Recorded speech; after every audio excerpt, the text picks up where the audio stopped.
Bismillahirrahmanirrahim. Assalamualaikum warahmatullahi wabarakatuh. Perkenalkan, nama saya Kafiratul Jannah, Prodi Ilmu Al-Quran dan Tafsir, Fakultas Usuluddin dan Dakwah, Universitas Islam Negeri Madura. Di sini saya akan mempresentasikan pengertian tarikh Al-Quran. Apa itu tarikh Al-Quran? Tarikh secara bahasa berasal dari kata tarihah yang berarti sejarah atau kronologi.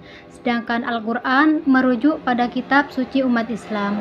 Jadi arti dari tarikh Al-Quran sendiri berarti ilmu yang mempelajari sejarah dan perkembangan Al-Quran dari berbagai aspek.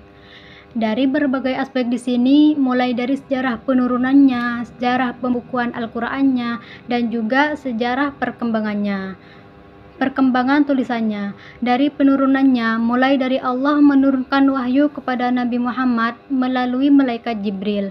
Dari pembukuannya, dari masa Nabi sendiri hingga pada masa para sahabatnya, seperti Abu Bakar, Umar, dan Utsman.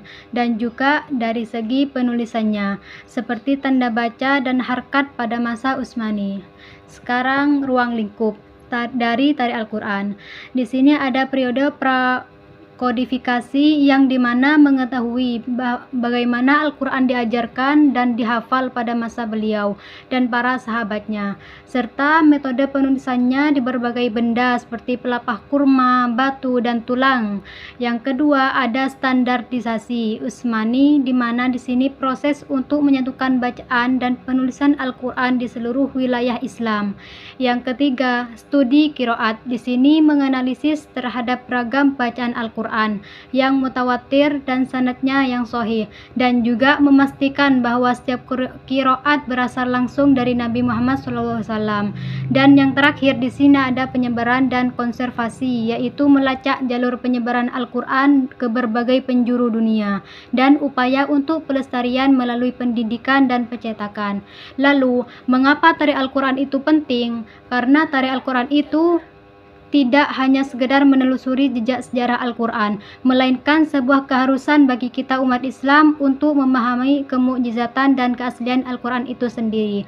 Dari pentingnya Al-Quran di sini, kita harus menjaga keaslian Al-Quran dengan cara memastikan Al-Quran yang kita baca saat ini sama dengan yang diturunkan kepada Nabi Muhammad SAW. Yang kedua, memahami konteks Al-Quran dengan cara membantu menafsirkan ayat-ayat dari Al-Quran berdasarkan historis penurunannya. Yang ketiga, pengembangan ilmu seperti tafsir, hadis, fikih, dan ilmu lainnya yang melandaskan dari Al-Quran. Dan yang terakhir, memperkuat keimanan dan keyakinan atas kemukjizatan Al-Quran sebagai firman Allah yang tak tertandingi.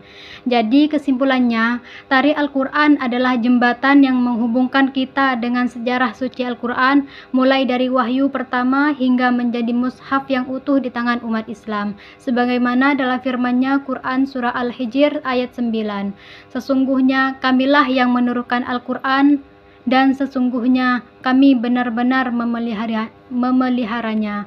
Mungkin itu yang dapat saya sampaikan tentang pengertian tarikh Al-Quran dari PPT tersebut. Sekian, terima kasih. Wassalamualaikum warahmatullahi wabarakatuh.